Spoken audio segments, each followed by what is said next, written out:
have a Japanese question. Okay, you've come here to listen to them rather than to me, so I won't give you an introduction beyond what you've already heard. We're going to have three rounds of not presentations as much as questions and a conversation. And I think what I'll do is I'll introduce each panelist as I ask them their question in the first round. So, and the order of question is not scientific. I'm going to start with you, Mayumi. So Mayumi Endo is Deputy Director General at JICA, the Japanese International Cooperation Agency, and has had a long career. And it was really a career that I'm quite envious of, because it's kind of buzzing with different experiences and ideas.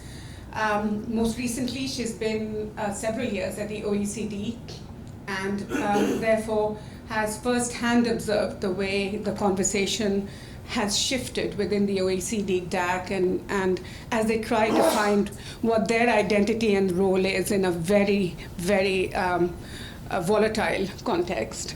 And you've also spent time at the World Bank. So very, very pleased that you're here.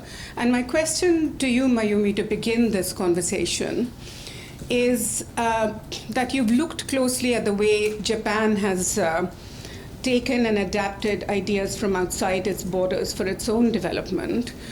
And then we've also seen a model of cooperation developed from Japan's own experience. So tell us something about what the rest of us can learn from that. And yeah, off you go. Yeah. Thank you. Good morning, everyone, and thank you so much, Rolly, for the question.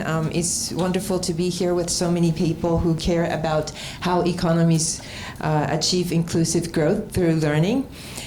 This has been a very ancient topic for Japan, and widely discussed and widely studied topic because of the experience that we went through during the Meiji Restoration and also World War II. But I think it's also a very new and relevant and important topic, as it was mentioned, in a time of because we live in a time of flux, and also in a time of rapid change, and Asia's success. Past success shows that the key to sustainable growth is looking outward and adapting ideas and making them work locally. And today we have the chance to do the same, share knowledge, build partnerships, and turn learning into growth. And I really look forward to having a meaningful discussion in the next two days. So now I'd like to share with you some lessons from Japan. And it's a country that continuously looked outward, absorbed foreign knowledge, and adapted to local realities. And I want to emphasize here that Japan's modernization process was not accidental. It was a deliberate policy choice. And this history of modernization for Japan started in a very dramatic way. Until 1868, Japan was a closed country for more than 250 years, with a very limited contact with the external world. And it was forced to open as the US came with a military ship and threatened the countries to open up for trade. And at that time, Japan realized that unless we catch up and develop, we will be under the Western influence. And so at that time, it was said that Japan was between 200 and 250 years behind the Western standard. So we really had to catch up, because we were still very feudal society, samurais running the country, and with a very limited technology and infrastructure. So then this Meiji Restoration came. in 1868 with a strong sense of commitment and urgency to develop and catch up. By the way, it's called restoration because the power went back to the emperor from the samurais, but it was more like a revolution than the restoration. And during Meiji restoration, Japan looked outward, sent missions abroad, such as, there was a mission called Iwakura Mission, where we sent 107 officials, diplomats, scholars, and technocrats, including the future of prime ministers, to 12 European countries and also to the US to study about the Western system. And the length of mission was almost 2 years. And Japan also invited almost 3,000 external advisors from all over the world, but mostly from the UK. And the foreign experts were extremely highly paid. Some of them were being paid as much as the ministers at that time. So this was a very expensive program, but there was no foreign aid at that time. So Japan financed everything on its own, although we were still very, very poor country. So after World War II, Japan continued this outward-looking approach, combining industrial policy, export-led growth, and strong public-private collaboration. Learning was not passive, but it was more systematic and proactive. And the industrial output at that time was so low immediately after the World War II that it was only 8% of the pre-war period. And in 1950s and 60s, maybe some of you remember, that Japanese products were associated with poor quality and very cheap products. So, and then came Kaizen, where we learned from the US about efficiency and quality control of manufacturing. So, okay, thank you. So, the Japanese scholars describe this process of learning as translative adaptation. Before, please. Yeah. Yes. Call this translative adaptation. Maybe it's too small, but the translative adaptation means taking foreign models and translating them into local context so they work effectively. And it's not copying Western models wholesale. It's about interpreting, modifying, and embedding ideas so they fit cultural, institutional, and economic context of Japan. And the process could be broken down into 3 steps. The first step is to collect the information on relevant policies and practices from other countries and analyze the pros and cons of each policy option, which is at the very left, called the learning stage. And the second stage is to select what policies to adopt, examine the adaptability of introduced policies and adapt them to its own country context, or it's called adaptation and internalization stage. And the third step is to expand policy application nationwide, and if successful, even disseminate these experiences to other countries as a policy option. And it's called the scaling up stage. So one of the most powerful examples of translative adaptation is Kaizen, which was developed after World War II. And Kaizen started as a quality control principles from the US, but Japan didn't just adopt them. It transformed them into a philosophy of continuous improvement, rooted in teamwork, respect for workers, and incremental change. And Kaizen became more than a technical tool. It became a cultural mindset that drove Japan's productivity miracle.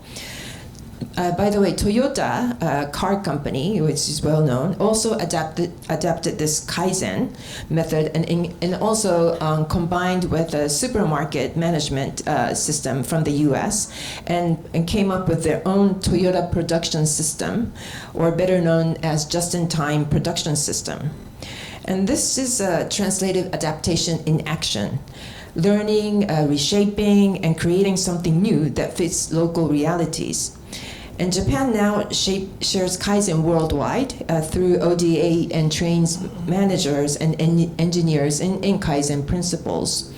And this has been replicated in more than 20 countries worldwide, not as a rigid formula, but a flexible approach that partner countries can adapt. And we use the triangular cooperation method to spread Kaizen further. So this was a story from Japan, and I hope this example gives you confidence and courage to design your own path for development. Thank you.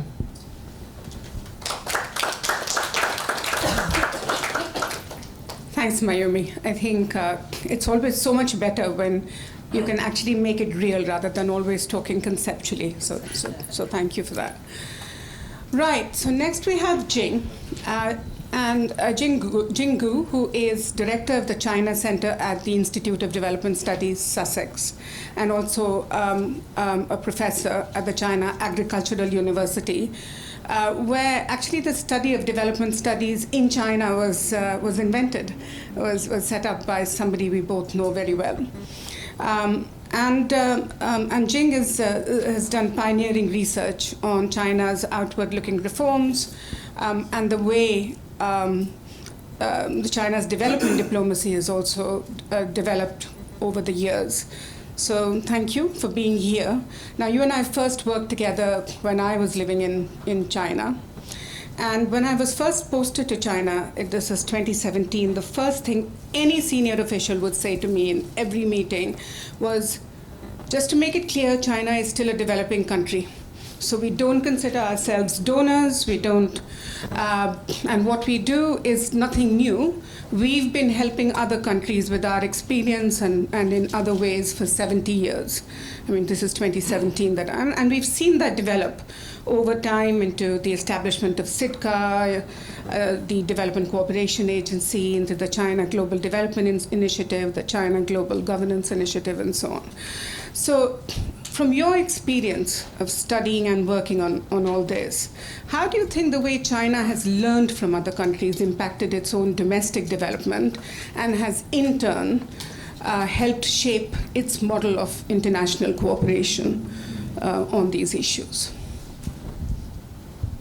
Thank you, Rolly. It's a great honor to be here, and it's a wonderful opportunity to discuss this important topic. So before I focus on China, I think it's important to, understand the big context and also mentioned by Rolly and the speakers early on.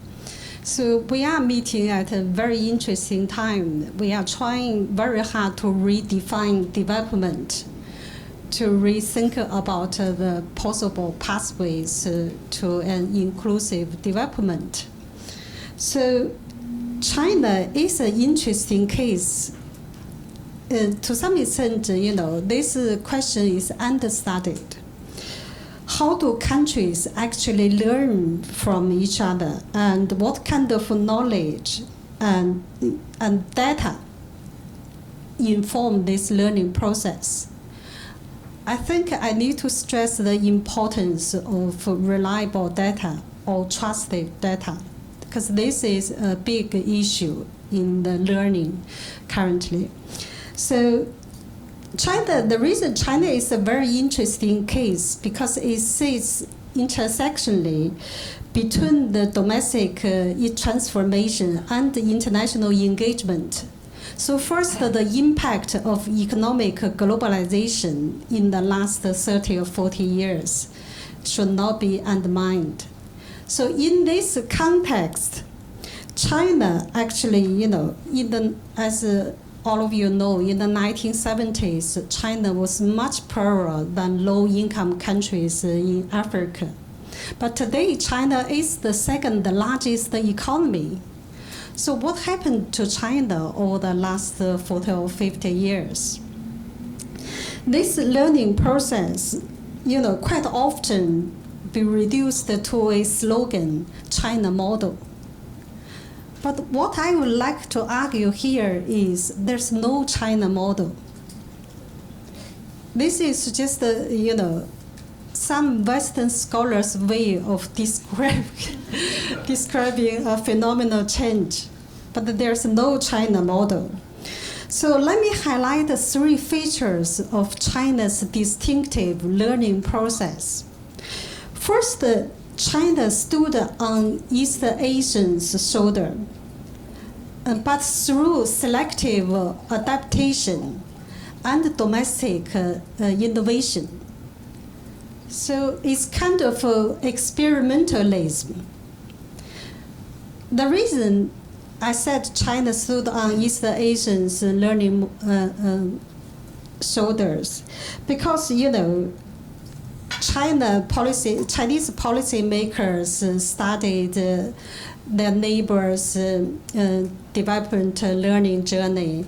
For example, Japan's translative adaptation, importing foreign technologies, laws, and institutions, and adapt them to domestic politics and culture. And the South Koreans' developmental state and other, Asian partners' development strategy. So, but China did not replicate these, any of these mechanically. There's no blueprints as understood by some people. Instead, it's blended 3 ingredients. First, the lessons from earlier East Asian development experience.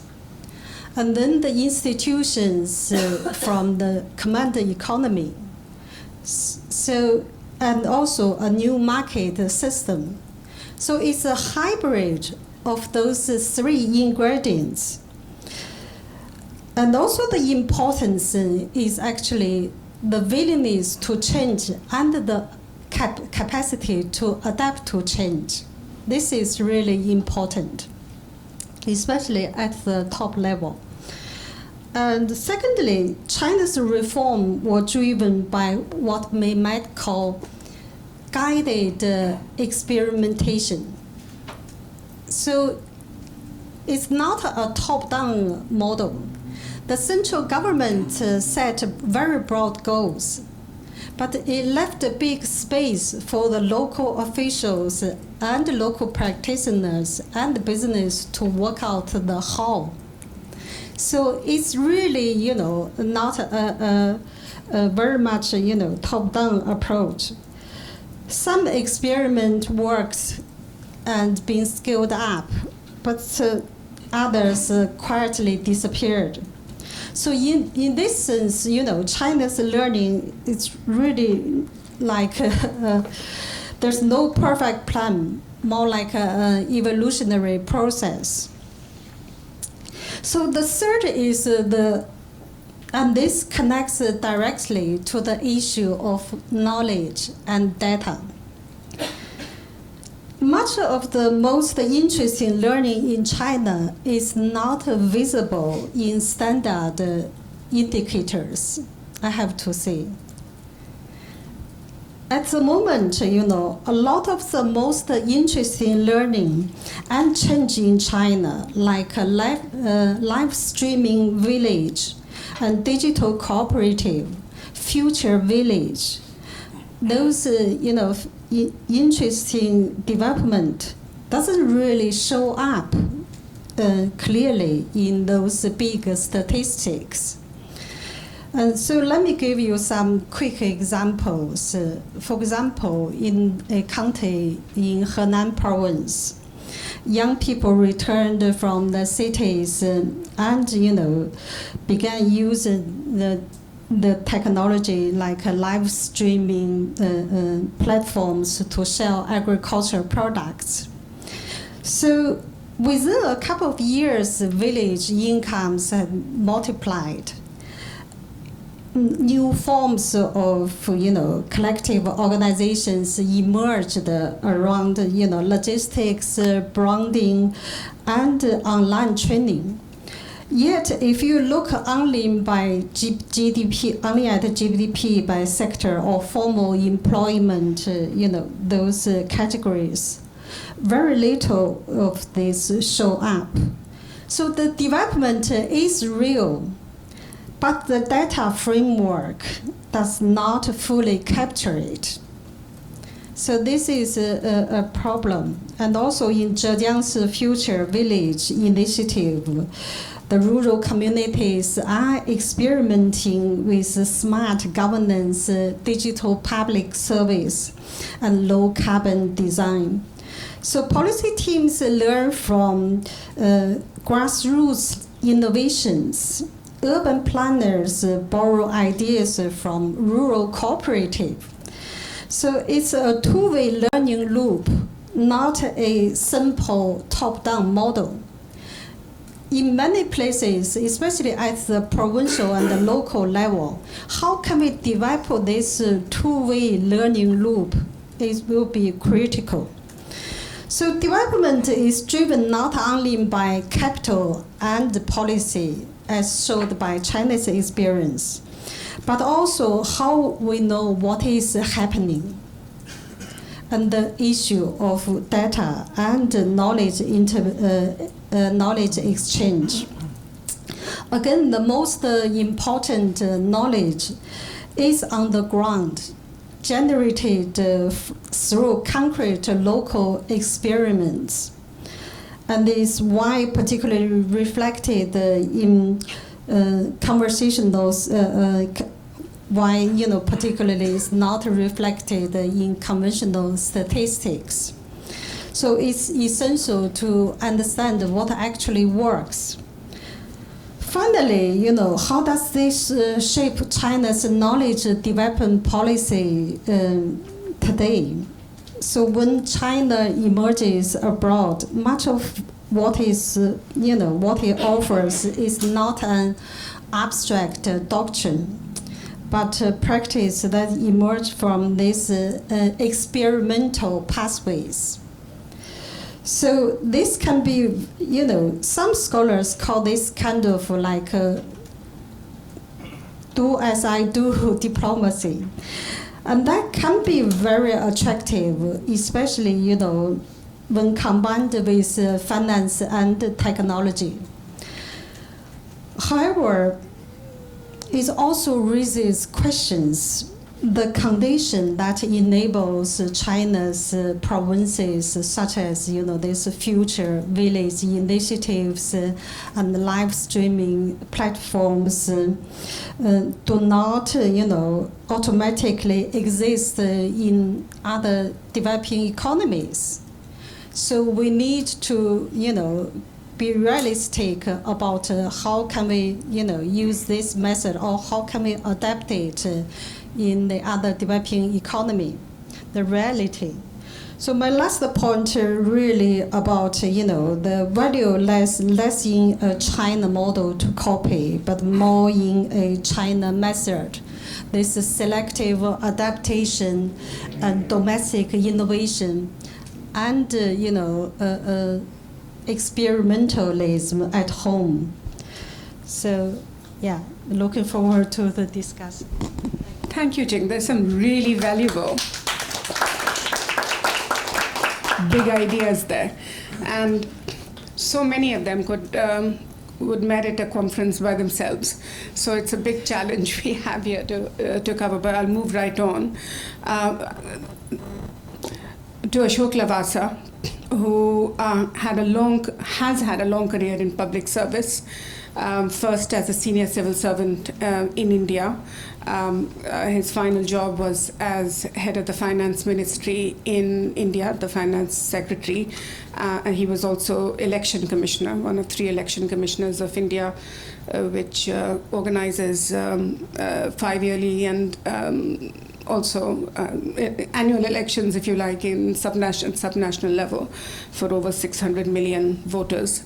And then he went into multilateral working. He was senior vice president for private sector development at the Asian Development Bank. So he brings a huge wealth of experience. And I'm really keen to ask you, Ashok, Jing was talking about national level adaptation, experimentation, two-way learning loops between provinces, villages, and urban areas, and so on. where do you see these kind of processes, the way they've, your career has spanned a lot of India's recent decades of development. So where do you see these processes, the way they've played out in India, particularly some of the most interesting examples coming from the subnational level? And what do we learn from that, really, from that angle? Thank you, Roli, and you must pardon me because my throat is not too well. Well, I think this conference and the theme for this panel couldn't be more relevant. And the symbol of this is the tie that I am wearing. We didn't have it in India. We borrowed it from outside, and now I find that most of the people have given it up, but we continued with this.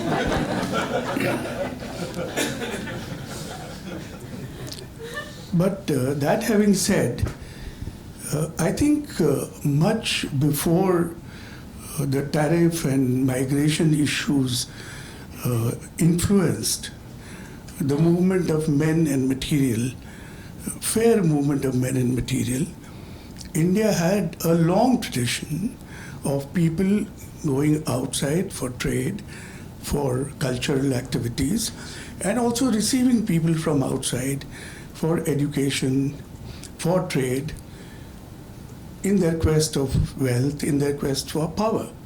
So this is history. But we are not talking about history. The point is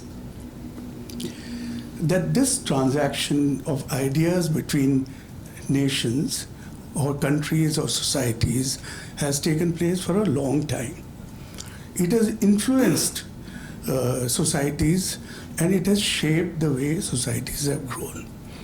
As far as India is concerned, I'm going to talk about 5 things. One is the political system in India. The other is the education system. The third is our planning process, which has considerably impacted the development trajectory of India. The fourth is the Green Revolution. And the fifth is the administrative structure. And when I say administrative structure, I talk about the district administration, the way they are conceptualized, and even the corporate governance. So these are the 5 things that I want to talk about.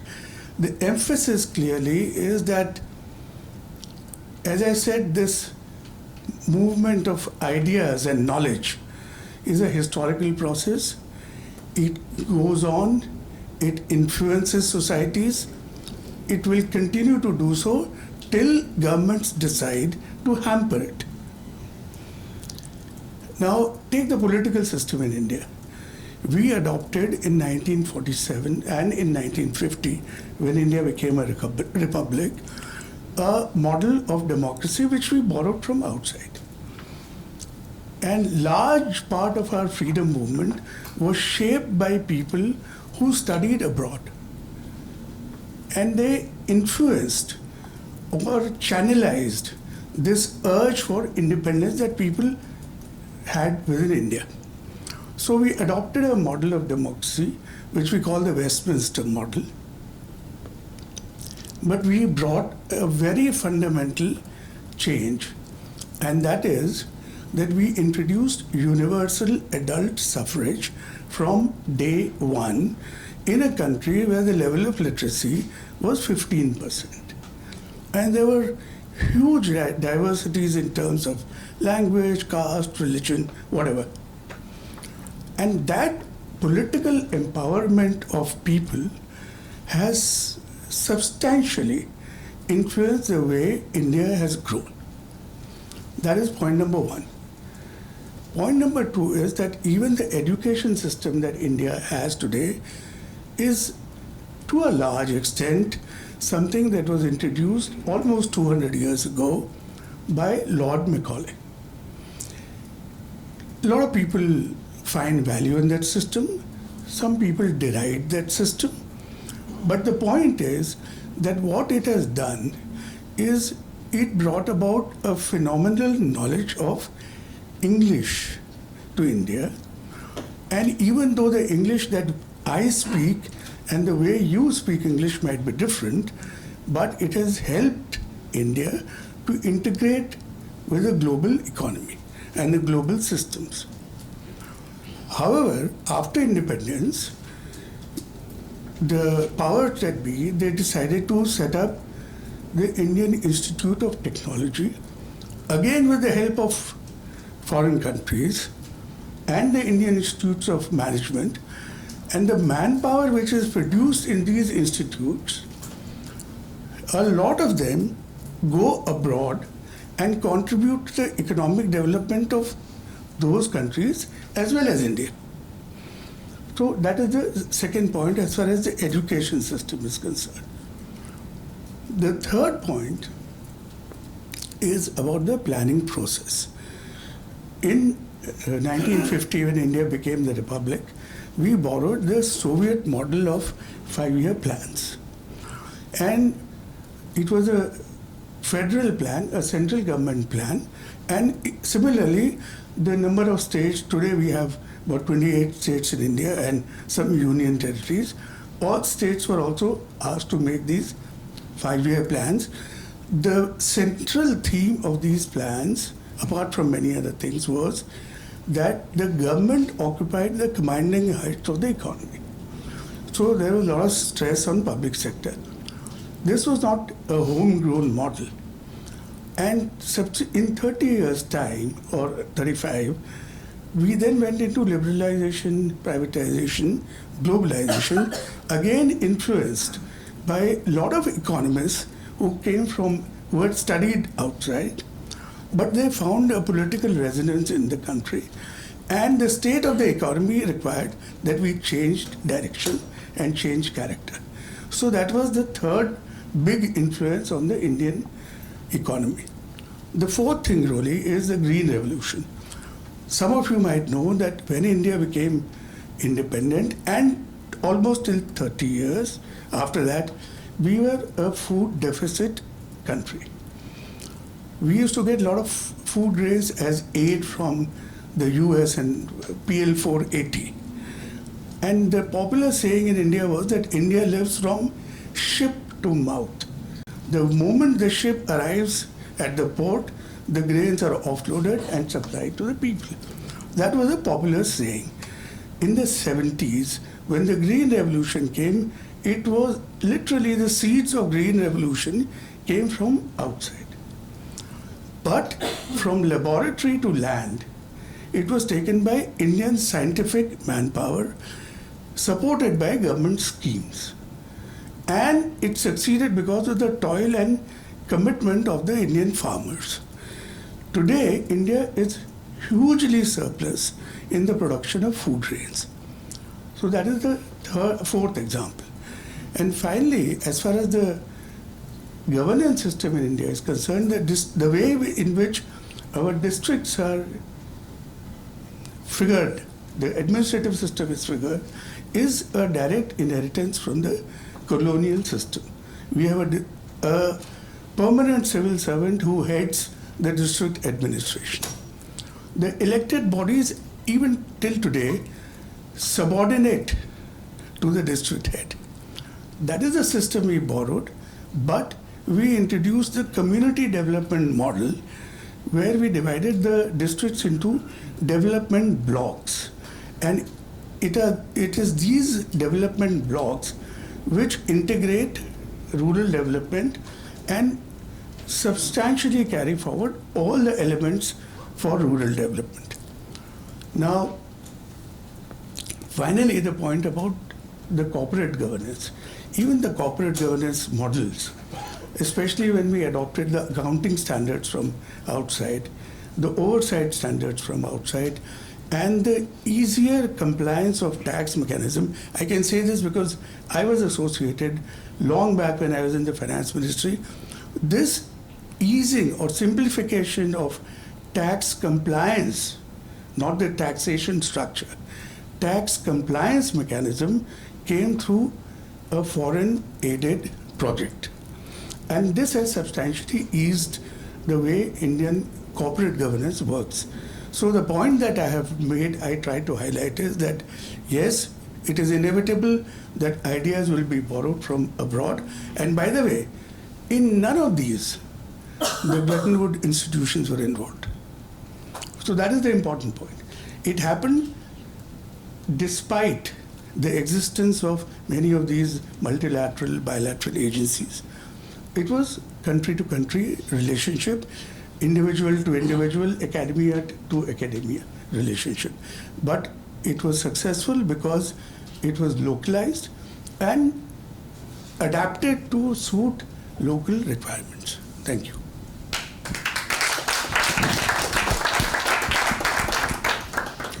Thank you. And you've left it at a very intriguing note, which allows me both to segue to Haroon, but then also to the next round, which is on international cooperation. But thank you. That was, again, lots of food for thought. I'm really happy to introduce Haroon Sharif, who, again, has had a long career in Pakistan and outside, in the private sector, central banking, government, and bilateral and multilateral institutions. And he's quite an institution by himself, and he's currently engaged at the, I'd like to say, the interface between state-to-state cooperation and the private sector and deal-making at a regional level. And it's a really fascinating work. But throughout the nearly over 25 years that I've known Haroon, I have to say the interesting thing is that Haroon was my student at LSE. She's much younger. The conceit of a 25-year-old to think that I had anything to teach the kind of people that I was. But the one thing that's remained constant is an attitude which always challenges the conventional. And I'm hoping to hear more of that today, Haroon. So we've just heard from Mayumi and Jing and Ashok.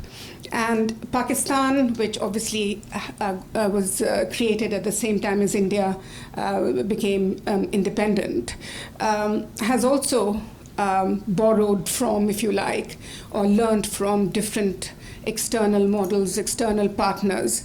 We used to joke when I was a student that at the very beginning, India was an experimental lab for MIT economists and Pakistan for Harvard economists. And neither of them was a very successful in the initial years experiment.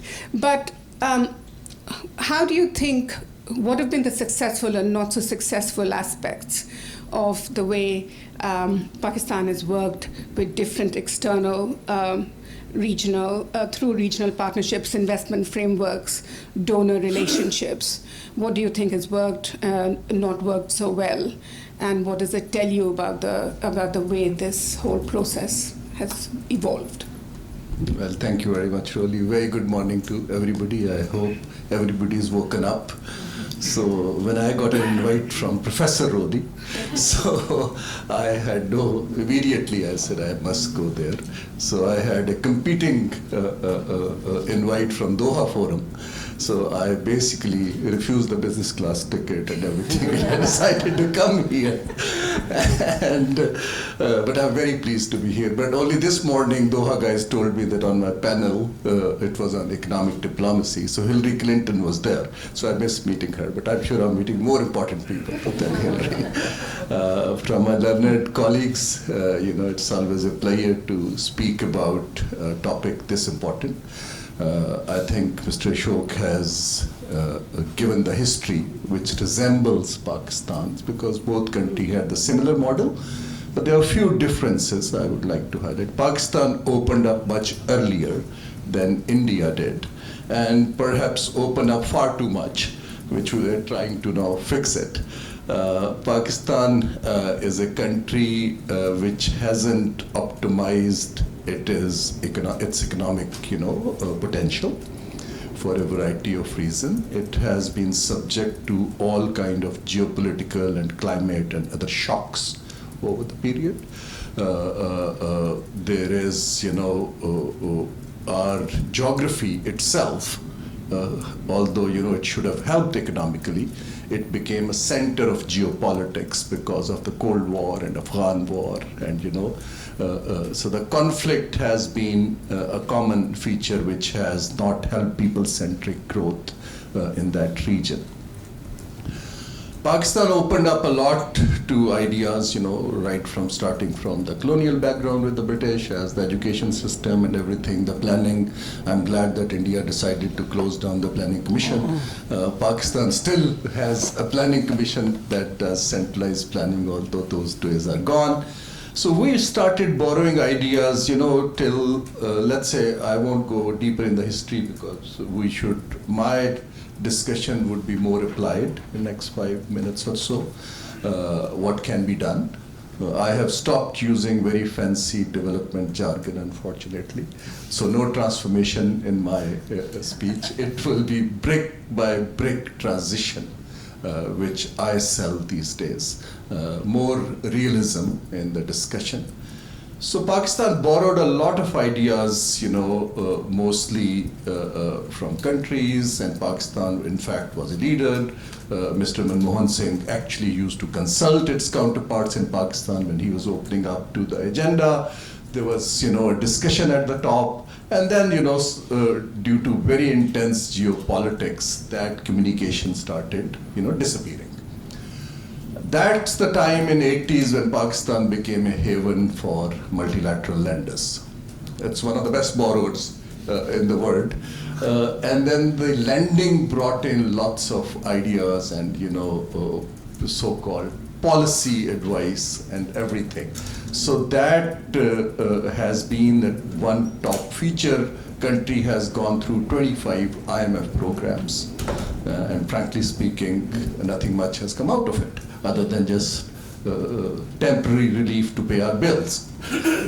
Similarly, so there was huge influence of ideas, as Roli said, from Harvard economists and others, but basically dominated by global financial architecture. Then over the past 10, 15 years, I won't go into much of detail, there is a transition from that. Very clear transition. Now the partnerships are becoming far more regional in nature. And unfortunately, the region does not include our eastern neighbor, India, which has done very well. But the region, the way it is defined, I do a lot, in this city, I do a lot of track tours between Pakistan and India. What I speak here is, and I would say, that the economic geography of Pakistan has pretty much changed. The political geography which the British had set is somehow the same. So what I see Pakistan currently is, a country which is getting far more closer in terms of economic ties and strategic ties to China, to Central Asia, to West Asia, and to Middle East in the same belt, not the eastwards. And similarly, China, as you know, had put in the biggest disruption in the model of engagement by putting in Belt and Road Initiative. And the China-Pakistan Economic Corridor has attracted over 30 billion from us, whatever one day I need to be answerable for, but I was Minister for investment and dealing with China at that time, and I met Roli in a different role there. So almost $36 billion worth of corridor, has developed, which has basically transformed, I will use the word transformed, but a transition, a messy transition towards a new model of development. Now Pakistan is looked at a country which will connect the region, but the region has, so many conflicts and other challenges. I think the transition will take longer time. So that is the crossroads where the country stands. Our economic growth for the past 40 years hasn't crossed at an average, there are bubbles, but not crossed 4%. The population growth is high. Almost 250 million people live in Pakistan. 60 to 70% of those are under the age of 30. So a very young population, 3 million boys and girls entering the labor market every year and asking for a dignified economic opportunity. That we cannot give unless we borrow ideas how to do it. So what I would like to highlight 3 things in the end which are relevant to the question asked and how ideas need to be reshaped, how knowledge needs to be used for not only reviving the sustainable growth but helping people and the region by large. So I think the first challenge I genuinely see in Pakistan is that this transition from geopolitical based handouts to or a model of economy which has evolved on geopolitical rents. I'm sorry, I'm still speaking jargon. So from those rents to a competitive economic value proposition. Now that's a transition. When I used to sit in the cabinet, all of us struggled. And we really need to learn that how to do that. And countries have done it. Vietnam has done it. Indonesia has done it. Others have done it. So that is my question number 1. Second is genuinely how to be a resilient country to climate shocks. It's because Himalayan, glacier melts and others, we sit on there and climate, the floods and others, almost $30 billion get lost every few years in terms of shocks. That is another idea where, learning is hugely required, you see. And third, and the most important, is that how to basically develop an economic model which can include 70% of young people. Because, we hear about this Generation Z and everything, but it's a reality that globally the migration is shrinking, opportunities in the West are also shrinking, there are cultural and language barriers with China and other countries.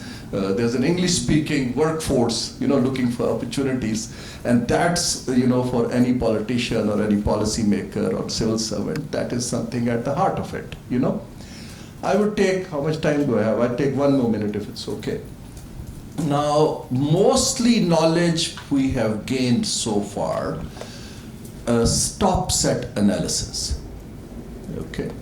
Most, advisory work which comes in, we analyze a situation and give some solutions, what we call in donor terms, policy recommendations, right? So there are wonderful, beautifully bound reports which have few tons of reports we have in every office, which ends at a policy recommendation. I would challenge this group basically that the how-to part is missing. Like, how do you actually do these policy recommendations? So what happens is a fancy consultant or a professor comes in and writes the recommendation and then disappears. Now, it's just like the Toyota's example is very, relevant here, that you don't only give Toyota, but also put in an after-sale service there. You need much long-term hand-holding, and the model I would recommend, which I'm doing in private sector again for knowledge, is that please come into joint ventures. Partner with local institutions, build a constituency for knowledge. That constituency, when I was at the LSC, when Roli is mentioning, so I got a job offer from that time, General Musharraf. One thing I missed, Pakistan's democracy have been hampered quite often. So General Musharraf called me that he said that, we would like you to come back and set up Securities and Exchange Commission, like the regulatory authority. I was very excited. I said, okay, I'll pack up and go. At that time, Lord Desai and I were having, may his soul rest in eternal peace. So he said, why are you going back? I said, well, I've been tasked to set up, a securities regulatory body. So he asked me, so really? So who is your constituent? And I remember Mushtaq Khan was standing somewhere. So I basically said that, look, it's been done under an ADB project. So he laughed. He said, what will happen after the project finishes? And actually I realized when I came and set it up that my constituency as a donor was the weakest constituency in terms of having a sustainable change. because the same regulatory agency got captured by civil servants and vested interests later on because there was no constituency demand for it. So please do joint ventures to create demand for ideas. Partner with people who know how to do it. Everybody tells me that we need X billion dollars for climate resilience. Nobody tells me how to do that. And let's do it together. So that is my message to this question, and I think it's very doable. There's a wrong notion that politicians don't want ideas. They do need ideas, but short-term visible returns have to be shown somehow, not only analysis and not only just saying who did it, and you didn't do it. So I hope that gives some messages. Thank you very much to you. Looking forward to. Thanks, Arun. I hope you agree with me that we are very lucky this morning to have some really rich experiences, and you've heard 4 such things, and there's a very strong common theme. I will come to. Do you have a point? Okay. Then I've noted that you should be the first when we open it up for questions.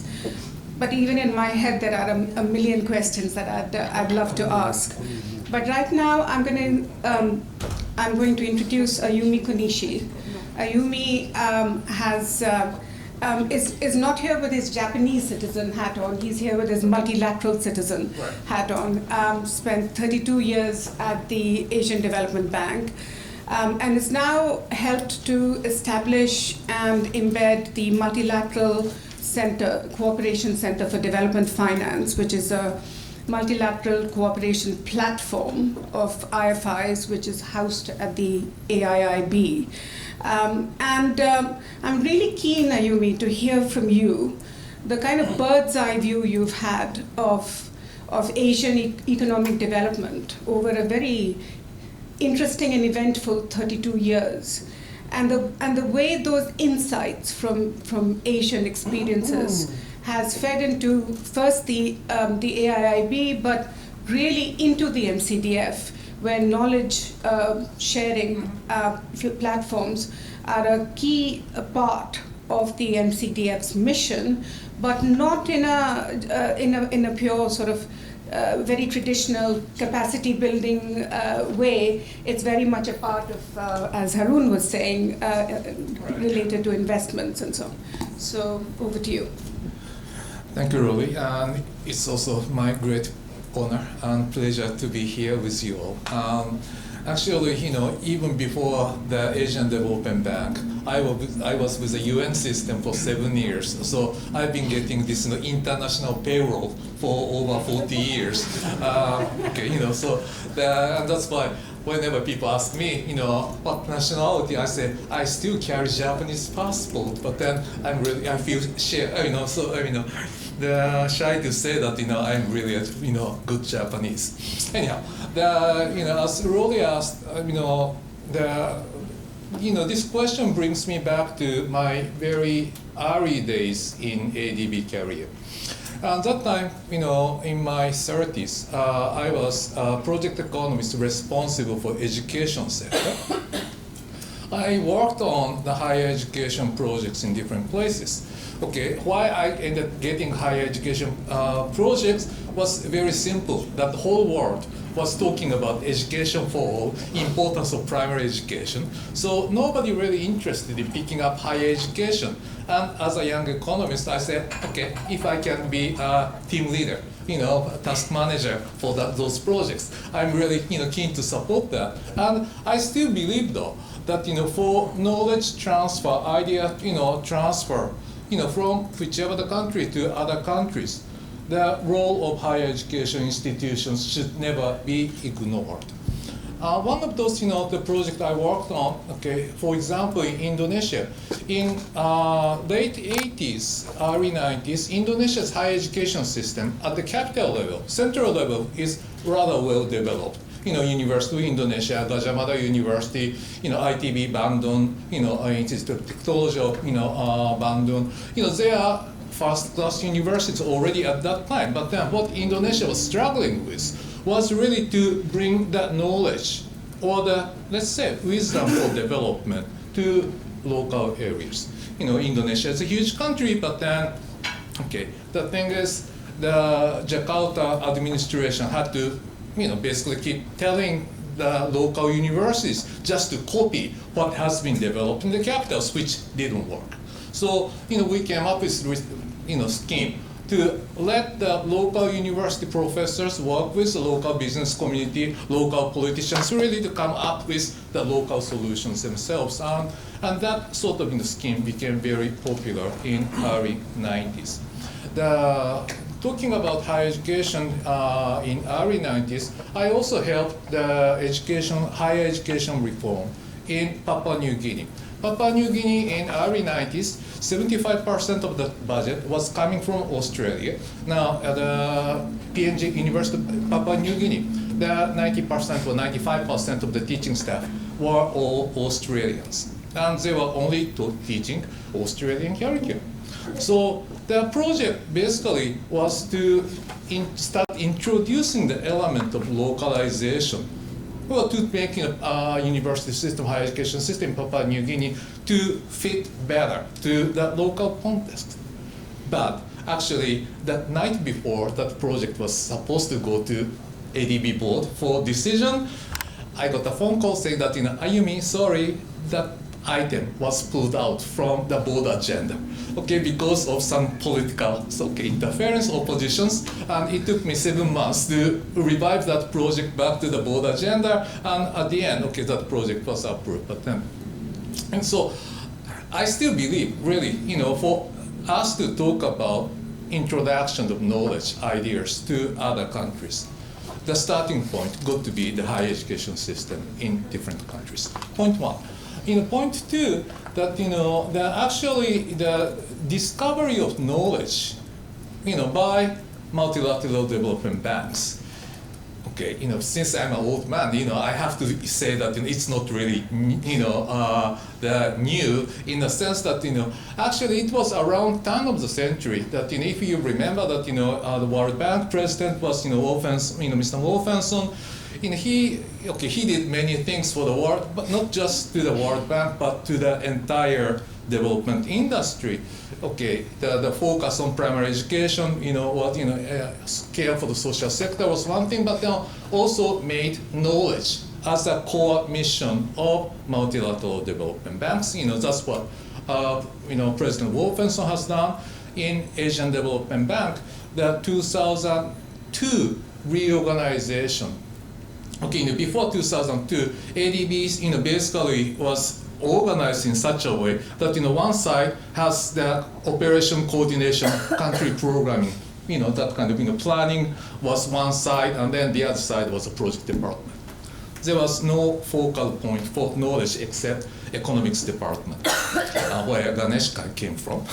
But then 2002 reorganization basically reorganized ADB to put regional departments, which is supposed to do not just the country programming, but then also the project processing. So have smaller sector department divisions, within the same department. And then that time, the Regional and Sustainable Development Department (RSDD) was created to be the focal point for ADB to also start, transferring, or I shouldn't really use the term transferring, at least sharing their experiences, the ADB gains in different countries, and that was 2002. So I have to say that the MDB community's discovery of knowledge as something very important is not that old, but then I have to say it's relatively new, less than 25 years, if I may say. The third point, as Rolly said, that right now, so after I graduated from Asian Development Bank, I'm now with this office for small a multilateral initiative called Multilateral Cooperation Center for Development Finance. I know that most of you have never heard of that, and that's why outside of the room I put a little bit of brochures and the impact report which I wrote by the way, really to sort of share with you what MCDF has done. But then the MCDF, that's a small international organization, created by 7 donor countries, but then we work with 14 all the major multilateral development banks. So in a way that so through them our coverage is everywhere. And then in terms of our structure, that we have something so-called collaboration platform, which basically generates knowledge and then works on knowledge sharing. Since MCDF started working since 2021, we organized 42 knowledge sharing events. By the way, we keep using the term knowledge sharing, information sharing. We don't teach, okay? We only share, knowledge. And then, so 42 events, and then we attracted about 7,500 participants coming from 109 countries. So in terms of, knowledge sharing, I think we've been doing reasonably well. The other part of our operation is actually to provide grant funding for feasibility studies or let's say capacity development related to the project implementation, because the MCDF's core mandate is to promote the high quality connectivity infrastructure investment in developing countries through partnerships. Okay, through it's mouthful, but then basically we because all the MDBs can work on individual countries reasonably well, but then cross-border infrastructure, cross-border knowledge transfer is not necessarily the easiest thing, and then that's where we'd like to do that bit of hand-holding with the grant money we were given. I guess I spoke enough for this round, and then so more to come. Thank you. Thank you, Ayumi. So you've heard 5 incredibly rich gallops through huge terrains. And I'm sure you're bursting with questions, but I'm going to do one more round of my own question before we open up to general questions. So when Mark first discussed this idea of the conference with me, and then later when we discussed with Sasha as well, in my head the exam question has always been, what drives, what motivates international cooperation, technical cooperation in a post-aid world, in the current global context with very low trust and multilateralism, cooperation of any kind under stress really. What would drive learning for economic growth and jobs? So the transfer of ideas across borders, as Mark has named this conference. And so in this round, I just want to again ask the panelists about what role international cooperation played or did not in what they were describing. I'll start with Mayumi, really asking, how has Japan's model of cooperation have evolved through its this driver, if you like, and what does she see also in her work with the DAC on whether this is something that's being discussed in a serious way? Yeah, thank you, Rolly. I represent JICA, and JICA's mission and vision is to connecting the world with trust. So this has been a major driver for us, like connecting the world with trust is a major driver. And supporting the cycle of translative adaptation and developing policy capacity has been the essence of JICA's assistance for many, many years. And we do this by paying attention to the uniqueness of each country and society, by understanding country-specific circumstances, for example, resource endowments, stages of development, social structure and values. They're all different, so we need to be mindful of the different contexts. And we envision and design diverse paths to development. And also, it's important that we respect their country ownership, promoting the proactive role of government and private sector development, and take the whole of society approach. This is very important for us. And ensuring mutual respect and trust. And we need to keep in mind that we try to avoid the temptation of going for low-hanging fruits that delivers results for a short term. This is also very important, but we should also keep in mind long-term sustainability and long-term impact. And for JICA, working at the field level is very important, or field presence is important. So we have offices, 90 offices worldwide. And we make effort to work together with partner countries. And I think it's also important that we allow for trial and error in the process to establish systems that properly correspond to the stages of learning, adaptation, and internalization, and scaling up within country, and also replicating them abroad. And we do this by combining all tools. We have loans, grants, technical assistance, so we have basically all schemes. And we also have volunteers. So we combine all the schemes and tools to fit the needs of our partner countries. And lastly, we work in partnerships, and especially through triangular cooperation whenever possible. JICA has been engaged in triangular cooperation for more than 40 years.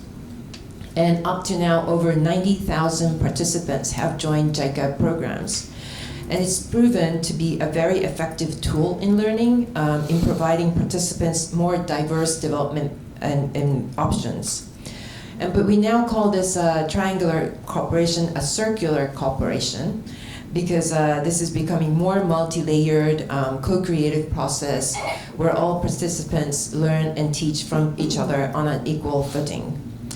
And one of the initiatives that operationalizes this concept is the Universal Healthcare Knowledge Hub in Tokyo, which was just launched over this weekend. The many high-level officials came. For example, the World Bank president was also present there. So it was a major launching event. And this Universal Healthcare Knowledge Hub is an initiative that we have together with the World Bank and WHO. And this hub aims to train and build capacity of Ministry of Finance and Health for better health services. And this initiative offers the opportunities to learn from global models and adapt to their own institutional and fiscal contexts, and also focus on building policy capacity, especially analytical, operational, and political capacity. And also, it respects local ownership. Japan, WHO, and World Bank act as enablers or facilitators or supporters, but the ownership lies with the partner government. And it also promotes peer-to-peer learning and co-design workshop, and offers dynamic learning cycle. So this is how we support translative adaptation, and what drives us is our mission, basically, which is connecting the world with trust. Thank you. Thanks, Mayumi. I'm going to go swiftly on to you, Jane, and ask you a very similar question. I'm very keen to go to the audience because I'm sure people want to ask. So really to focus on how China does its own international cooperation, influenced by the way it's worked in the past, whether it's through the BRI or in other ways. Thank you, Rolly. The first round we focused very much on China's domestic learning experience, and this round we're going to talk about the impact of international cooperation on China's learning process. And before I start discussing China's, this impact, I would like to actually pose a question. Instead of focusing on the role of international cooperation, perhaps today in a fragmented, global order, we should perhaps shift attention to the computation of learning, the role of computation in learning. So it's not necessary, when people talk about computation, they always assume it's a bad thing. But computation is not necessarily a bad thing, and it's happening today. It's a reality. So the question is how to promote healthy and constructive computation, especially in learning. So I think this will be quite important for all of us to think about it. But now I'm going to turn to China's, the impact of international cooperation on China's learning process. I'd like to distinguish this into two overlapping phases. The first in the early reform era. As all of you know, China was, a very good learner. International cooperation was a key channel for learning into China. China had the opportunity to learn from advanced economies, to learn from multilateral, organizations such as World Bank, and other international organizations. But I'm not sure this will be, but that era has gone. We're now in a completely different era now. So being a learner in those peaceful era is different from being a learner in a fragmented, I don't want to say Cold War or Hot War, but something, not so, not since we're used to. So we need to think about, the difference. So China was a very good learner, especially in terms of China knew exactly what it wanted. And it knew, how to allocate different roles to different donors. And it has strong ownership, yeah. So it's not, like happened in many other low-income countries. The donor always, tells the countries what to do. But in China was quite a different case. China knew exactly, what different donors should play what kind of roles. Even they expressed that, of course, in a very, polite way.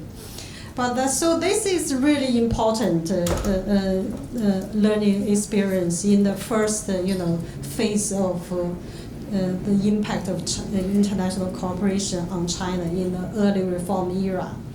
Then later on, as all of you know, as mentioned by several speakers, China became a really, significant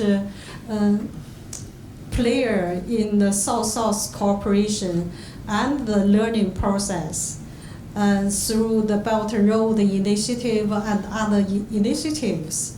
So, but I wouldn't just call China a teacher, no. It's a combination of teacher and co-learner. China is, in a steep learning curve. When you look at, for example, China's engagement in Southeast Asia and China's engagement in Africa and elsewhere, and you can see it's not, a smooth, rosy picture as described, by some media. But in fact, it's China is in a steep learning curve. And very importantly, I would like to point out, the language is power, as mentioned by Ashun earlier. So, for example, China and Africa, they learn about each other in the early stages mainly through Western media. So English language obviously was the most important, way to learn about each other. But now, there's lots of dynamics changes happened.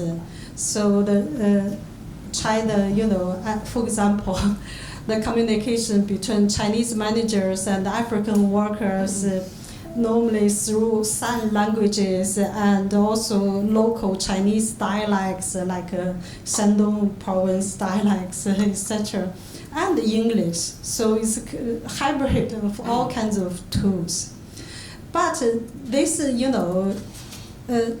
I call it a loss in translation, cannot be ignored, especially the lost translation in learning process. So we need to, highlight this, the intersection between language and power relationship and the learning.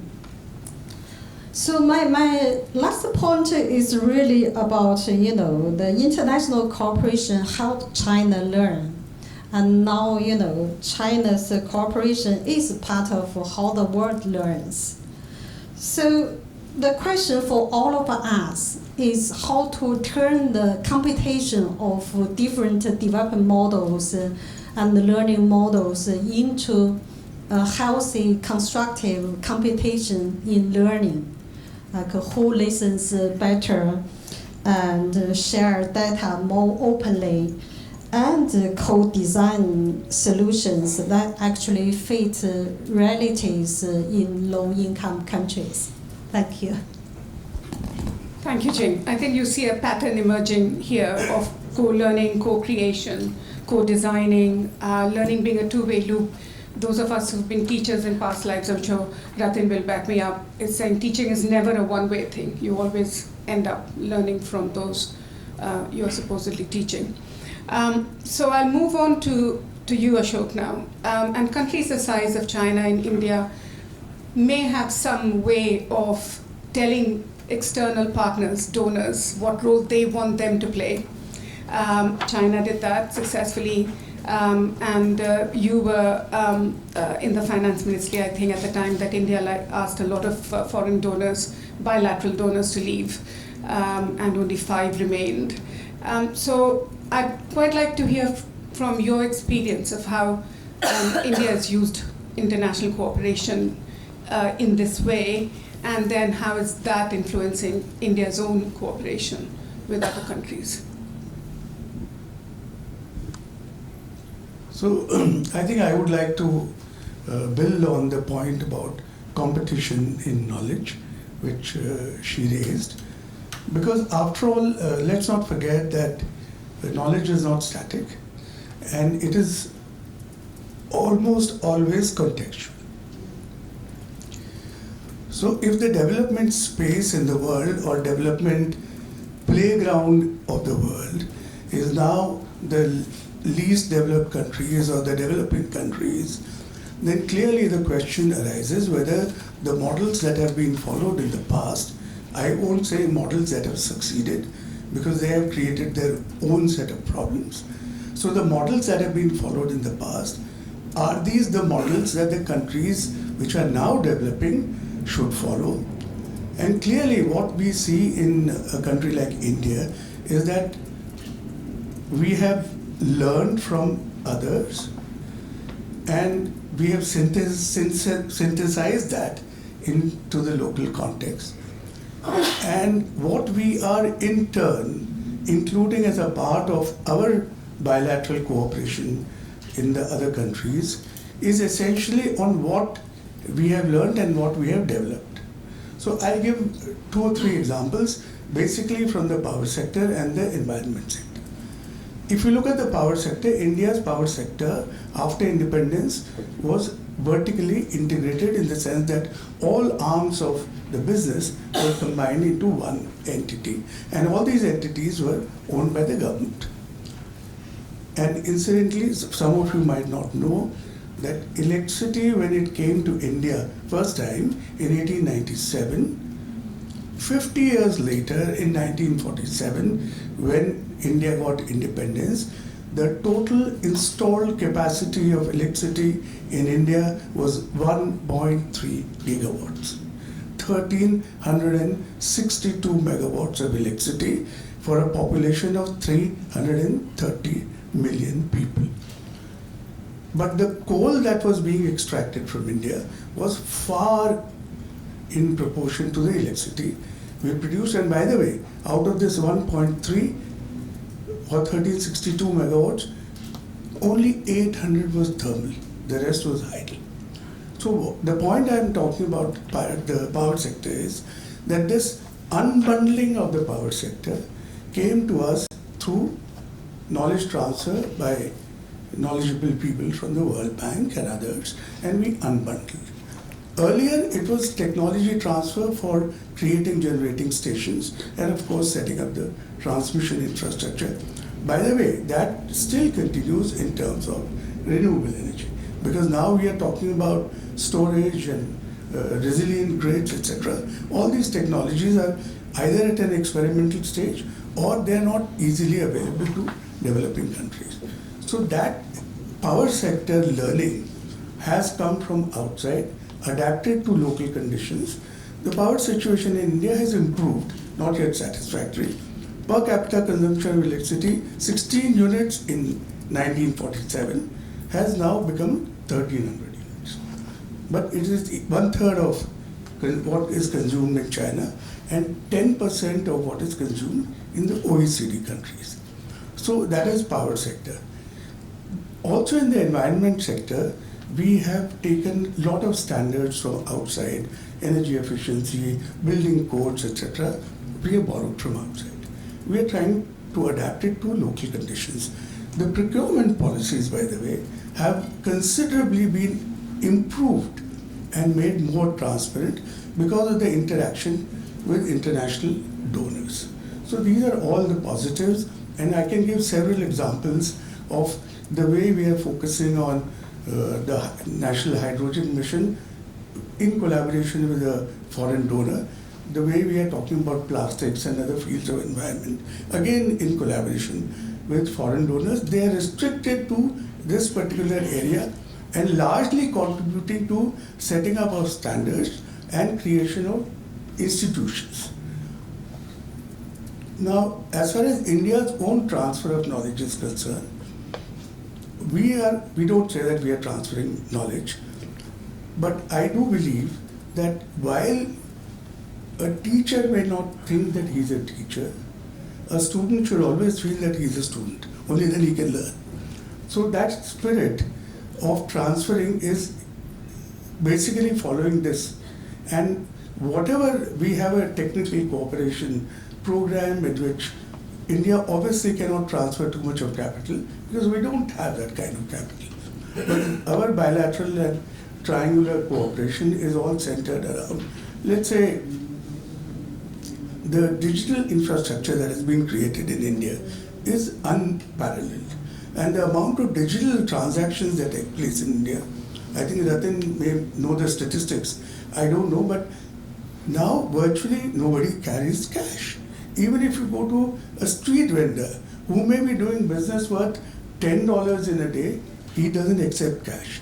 He only transacts through the universal payment system.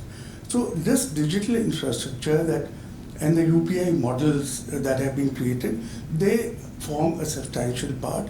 The vaccine diplomacy, for example, during COVID, India had the opportunity of manufacturing some vaccines and also giving it out to different countries. So all this coupled with one example that I want to end with is what are called solar mamas in Africa.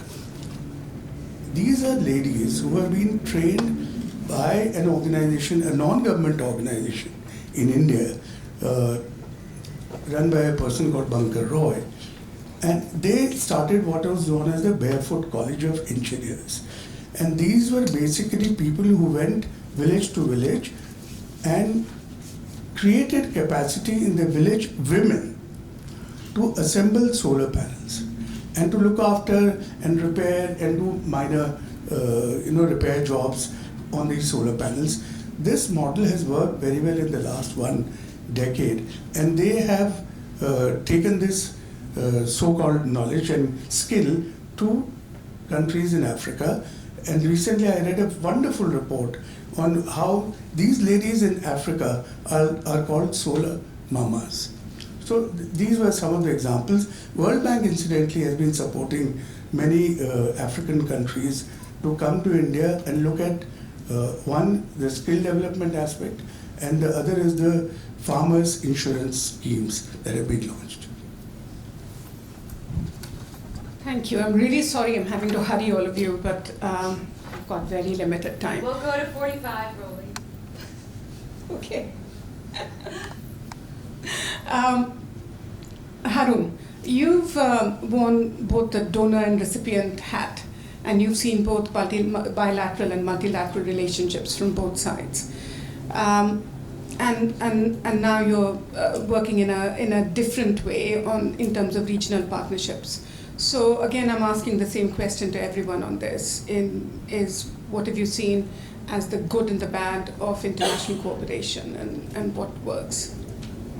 Thank you, Rolly. First of all, it's great to hear the word international cooperation. Because wherever I go these days, people talk to me the disorder, the fragmentation, the broken down rule-based system, mistrust. So thank you very much for raising international cooperation under this environment. Very quickly, in my part of the world, international cooperation has been associated with concessional financing. Okay?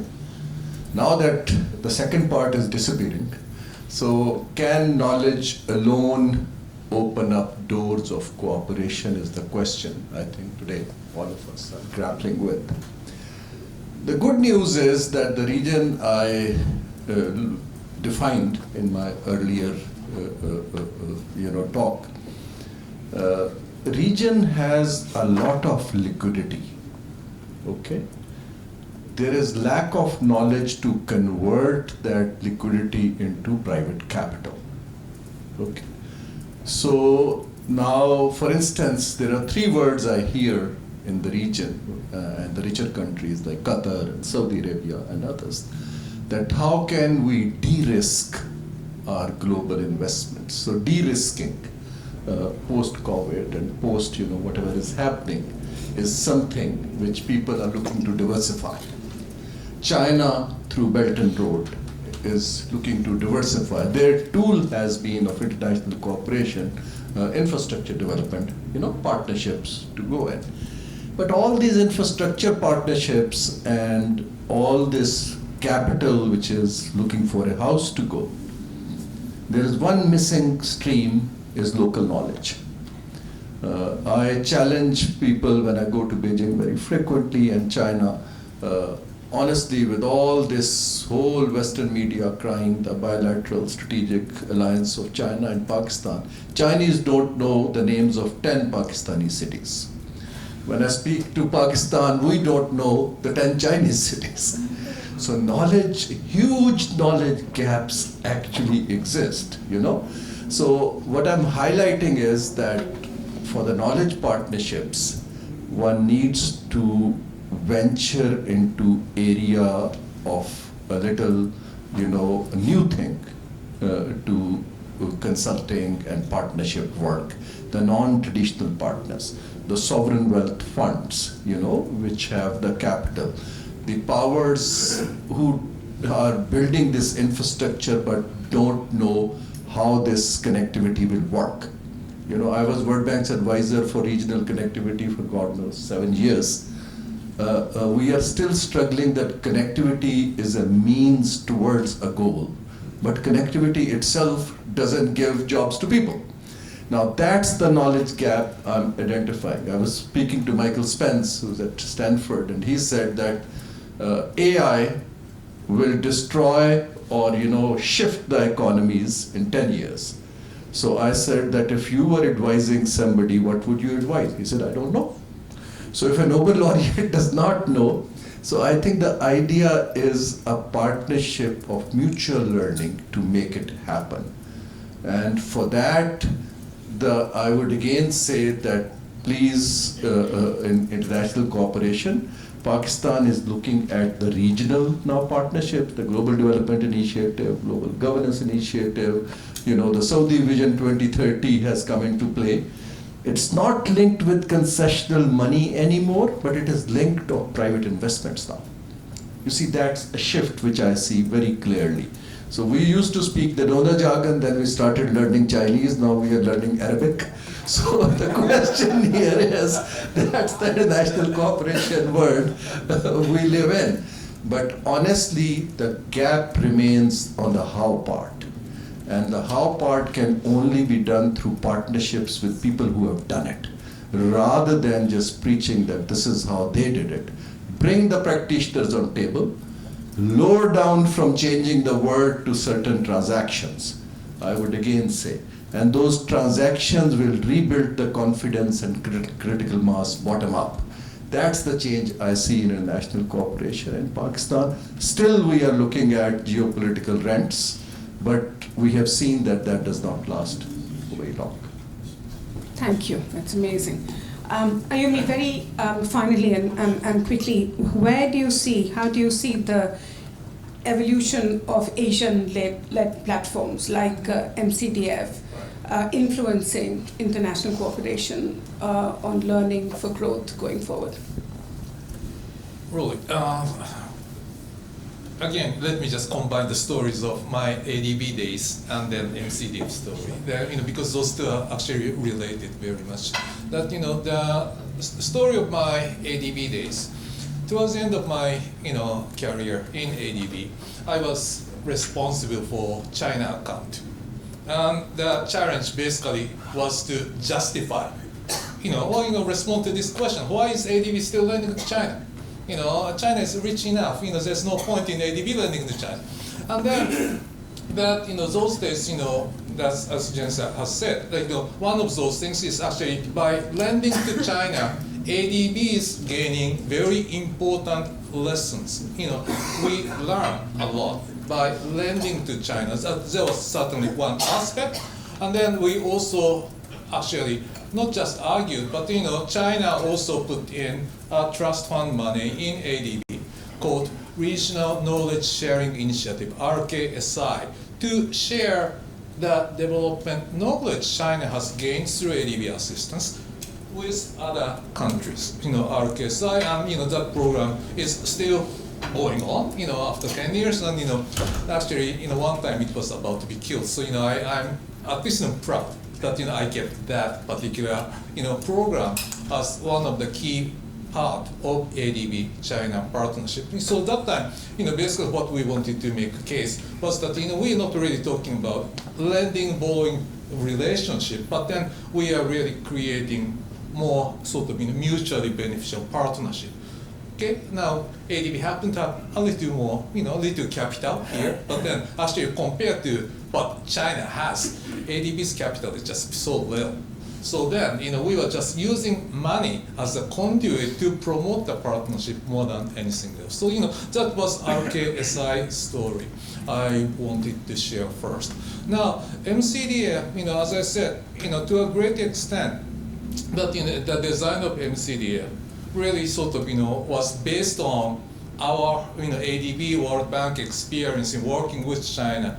So, okay, the lending is it's just part of the business, but then knowledge being, equally or even more important.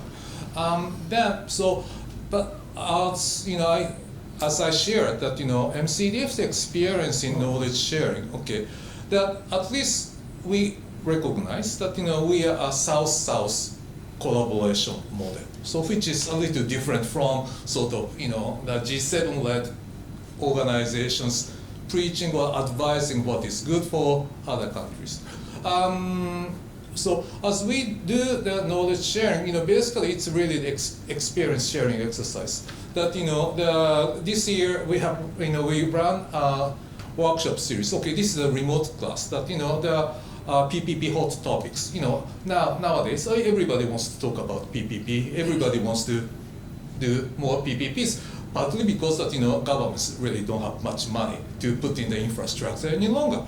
But then the Egyptian guys, basically they say that hey, if other countries also want to do this, then we got burned many times by doing bad PPPs, and then let us share experiences. Like, people talked about solar panel experience. Solar panel, generation cost came down so drastically. So then, actually, the standard power purchase agreement couldn't really cover. So as Egypt in earlier days, set the PPA at a very high level, assuming that power, renewable energy generation cost won't change that drastically.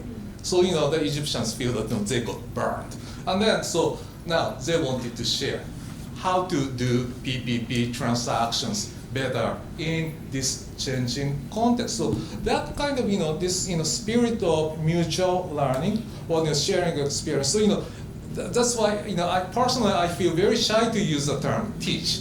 There isn't much for us to teach, but then there are a lot to be shared, and by sharing there are a lot we can learn each other. So in that spirit, we are now also together with Egypt, we are creating the knowledge sharing center for PPPs, and then very soon we also will be setting up the knowledge sharing center on environment and social safeguard at the Xiamen University, our Xiamen Accounting Institute in China. So those are the things we're doing. But then what I want to basically say is that as the whole world got to talk more and more of the South-South cooperation, that mutual learning will be the core of what we will do in the knowledge support. Thank you. Thank you. Thank you. That's a fantastic note actually to end this round on. And I'm opening up to questions now, and I'll bring the mic to whoever, because we need the mic to record. So I'll start at the back. Please say who you are and where you're from. Hi, my name is Aisha. So I'm from the Parliament of Ghana, where I work as an analyst directly under Ghana's majority leader. So I identify a lot with the things that Sheriff especially has mentioned, and I have a couple of questions. So there are lots, but I'll just make them 3 for now. So the first one is thinking through what you were saying earlier. How can we as analysts balance the need for long-term solutions that are sustainable for our countries with politicians' needs for quick, measurable gains that can win them the next elections? And then I think so far, what everybody has said, I get one word from it, and the word is context. So for these solutions that we are all proposing to work, they must be tailored to our local context. Now my question, how can development partners better integrate themselves into the happenings at our local level in the developing countries, so that you can better develop programs that speak to our needs and that will propel us to economic growth and then development in the long run? And the last question would be to Jing on China, because I've written quite a bit on resource-backed lending from China to Africa, and I understand the BRI quite well. So China's model of ownership poses some challenges for us in the developing countries as well, because I'm thinking that if we don't understand, or if we don't build our internal capacity to translate investments into development, meaning that we don't even know what we want that would work for us and make us grow economically, how then do we come to you and say, okay, donor A, do this project, and donor B, take care of that? Because that's what Ghanaians need to move to B level over the next 5 or 10 years, for example. And I'll cite one example in Ghana. So we had this ambitious gas project where we sourced $3 billion from China. And what happened was there were some structural issues with the loan initially. And then over time as well, we realized that, $3 billion is quite a lot of money for a small economy like Ghana over 5 years, for example. So then we got to the stage where we needed to renegotiate this loan from $3 billion to $1.5 billion and so on. So I feel that for us to take ownership in Africa, maybe we must be asking, where can we invest these monies to generate multiple streams of income to sustain our economies beyond the project term or beyond the project time frame? And also, where can development finance create the most value for us in Africa? And as well, how can Africa capitalize on the green transition to generate additional funds for development? I know they are packed questions. Thank you. Thank you. I think I've created a new session. Some excellent questions, and your next 10 future conferences, Sasha, I think. Any other questions in this? Okay, I'm going to take 2 in this round, and then we'll see whether we have time to come back or... Just one round. Just one round. Just one round. Okay, all right. Thank you. Adrian Hewitt, I'm an associate of ODI Global, and I'll try to be brief. All the speakers have talked about people-centric growth, the need for adaptability, adopting new technologies and so on. But nobody's mentioned one thing. It's not the elephant in the room, but it just hasn't been mentioned at this session, and maybe it'll be mentioned later on, which is that the conundrum of how do you do people-centric growth when the people aren't producing much? In other words, when there's no demographic growth. Now, this is an Asian panel, okay, it only affects Japan, China, South Korea, but sooner or later it'll probably affect India and Pakistan too, and it's certainly affecting Europe. Let's take Japan very briefly.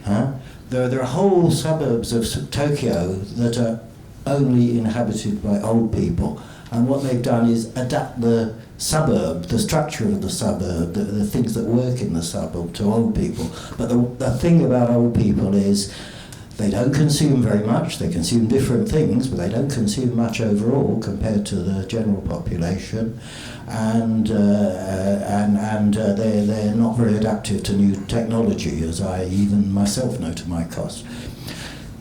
China's got a different model, of course, because it had 2 generations of a one-child policy.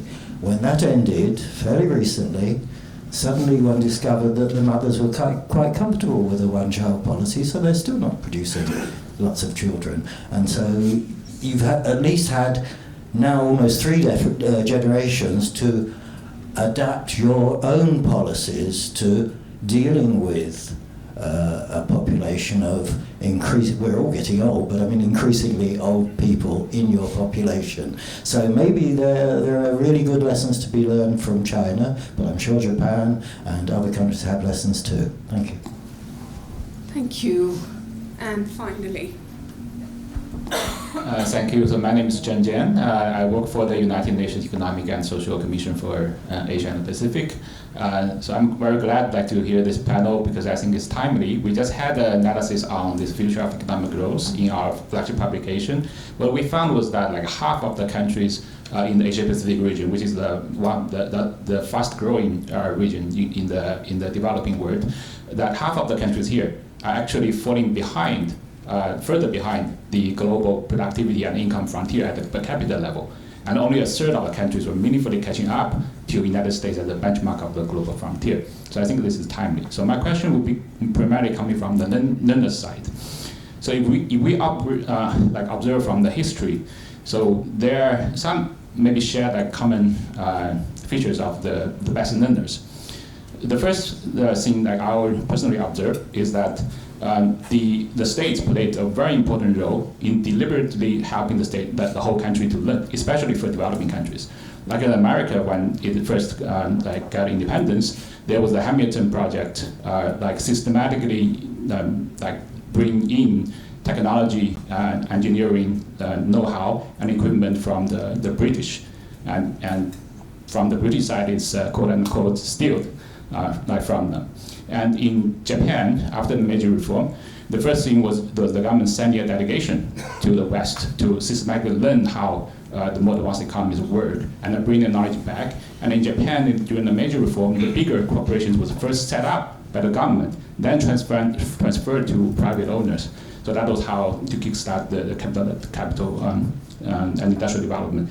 In Korea, the government also played a very important role in setting up the heavy industries and so on and so forth. And in China, of course, it was like Soviet model with systematic government efforts to learn from the Soviet Union during the cooperation ages. And then after opening up, it was like the China used its negotiation clouds due to its like huge market size to like oblige or coerce technology transfers.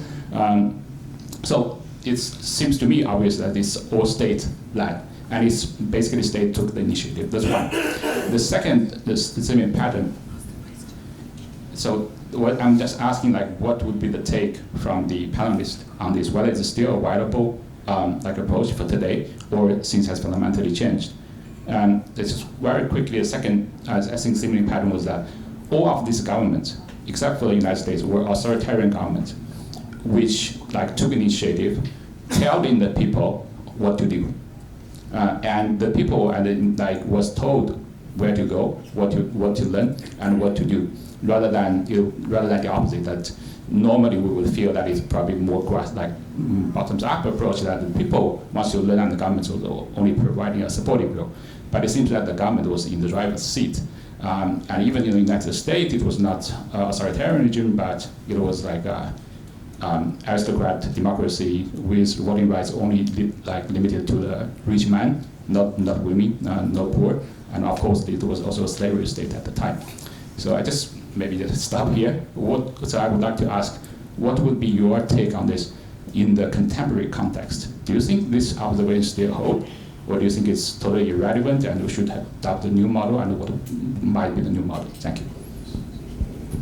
Thank you. 3 excellent questions. And I don't expect you to answer all of them fully, but just to say there's a question about how countries can become smarter and more strategic partners and negotiators in these sorts of relationships.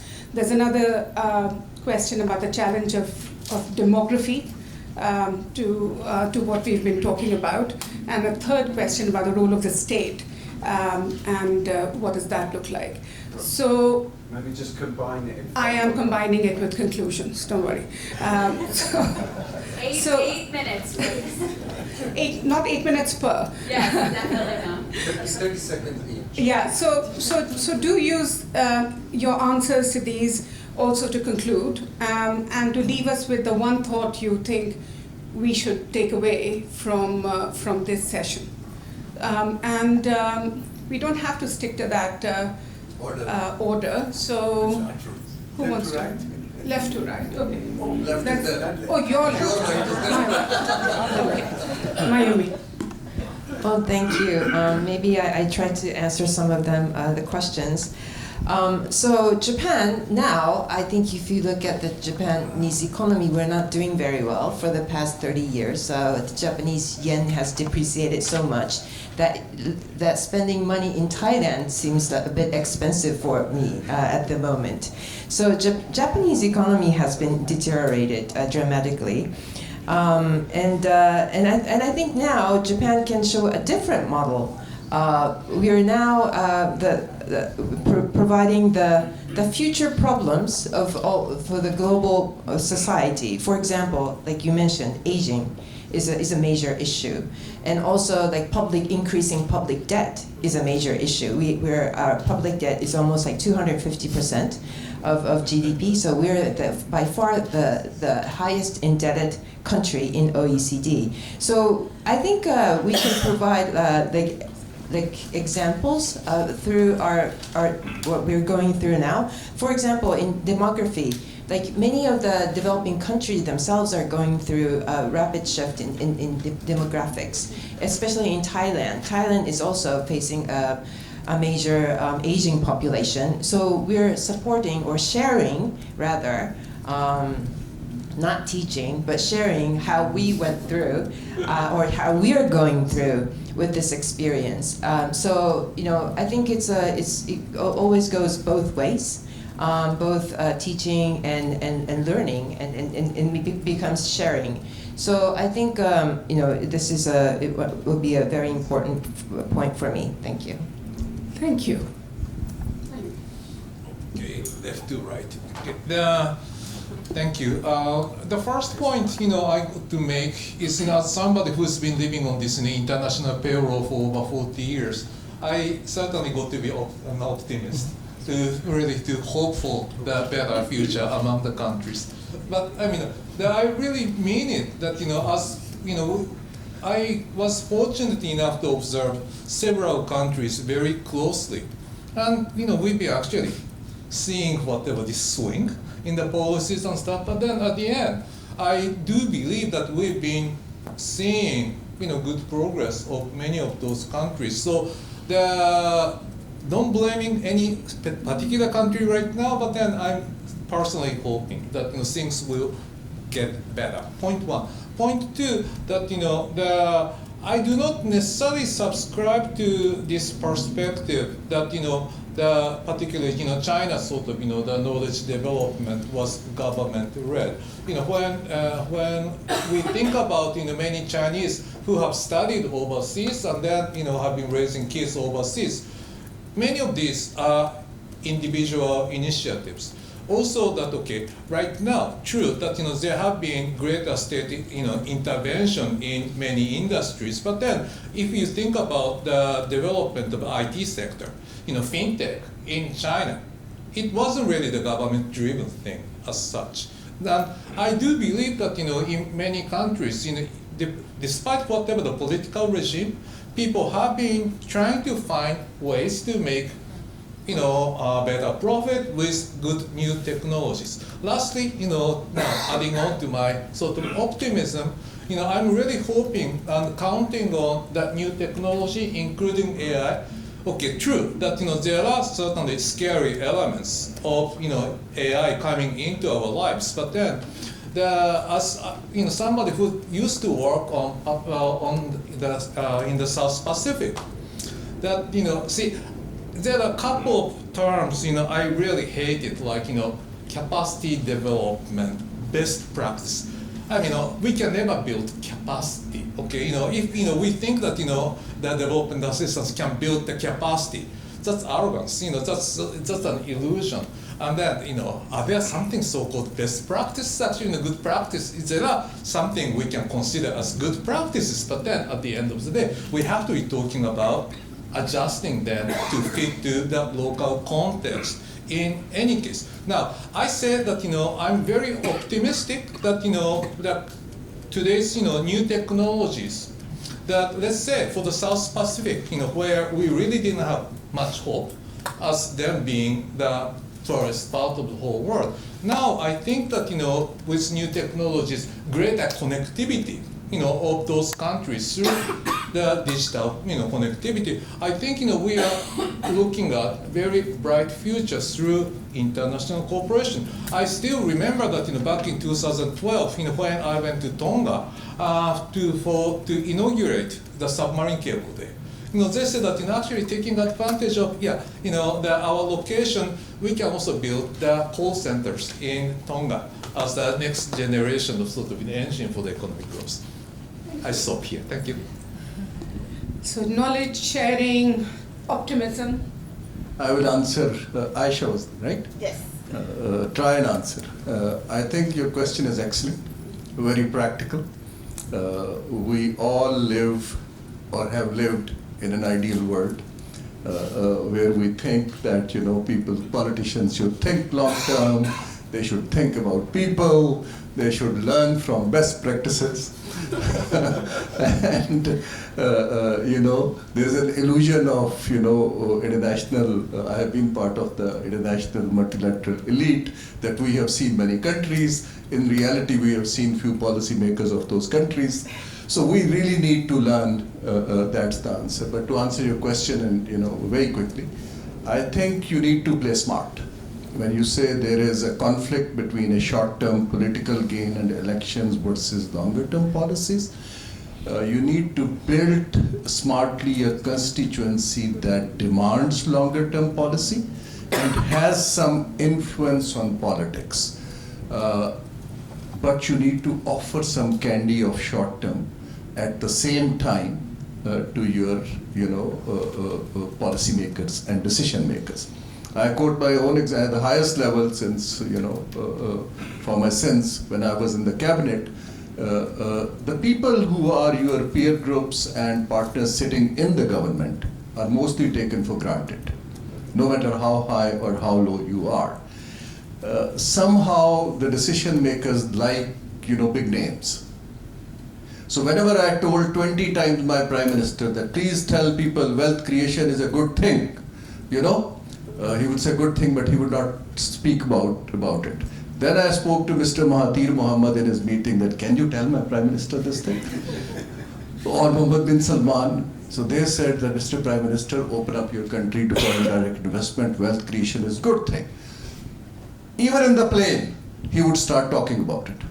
So you need to bring influences people look up to smartly. That's the only answer. I think the ideal way of selling long-term inclusive growth and things, it does not really on constituency politics, doesn't work. And 10 seconds on, I don't think I have an answer to the donor cooperation. And they are competitors selling a product and they will continue to compete. So that's all I would like to say. Thank you. Actually, that follows my point quite well. Sorry. Yeah, no. I'm just saying, my first point is actually we need to understand the terminologies. We use the same terminology, but quite often they mean quite different things. For example, terminology like governance, capacity, the strong government, etc. In fact, the same English word, but have completely different meaning in different country contexts. So we need, in-depth studies and analysis on those terminology, the true meaning of those terminologies.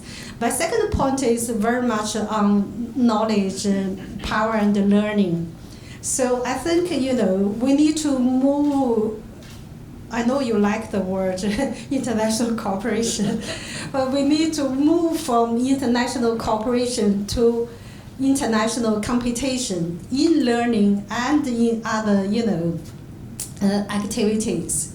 So we need to learn how to construct a healthy competition, promote a constructive competition in learning. So that's my second point, very much on this constructive competition. Thank you. Positive corruption. Thank you. The reason why I said left to right is because the left is shrinking the world over, but the right is not doing things right. So, and I think the good part is that the left is slowly creeping into the right, which might find some solutions. I can't answer all the questions, but let me say 2 or 3 things based on my experience. One is what I said about the knowledge paradox. The knowledge transfer requires an absence of arrogance on both parties. You cannot be arrogant about your knowledge, and I can't be arrogant about my ignorance. So what I always advocated when I was in the Asian Development Bank, and I told the officers there that, look, if there is one quality that you need to have when you go to different countries, you need to have empathy. But that doesn't mean that you fall to the compulsions of domestic politics. You have to understand the ground reality and then try to navigate the best way forward. And I quite agree with Arun sir when he said that you have to look for champions. All these countries have people who have long-term vision, who are positive, and they are also struggling to find a voice.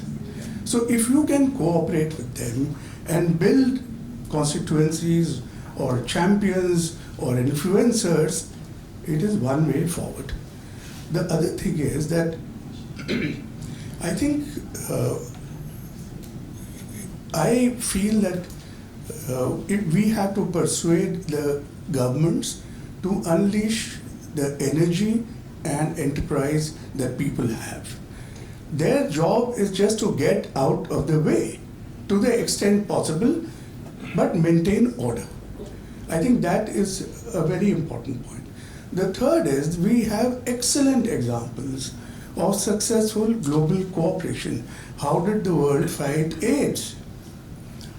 How did the world fight ozone depletion?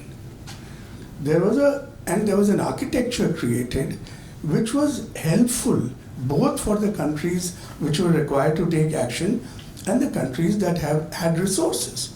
So the Montreal Protocol put forward a very workable solution. Today, nobody is talking about ozone. So I think going forward, if climate change is a big issue with which everyone is concerned, governments, multilaterals, financial institutions, philanthropies, I think everybody is trying to channelize their capital into this.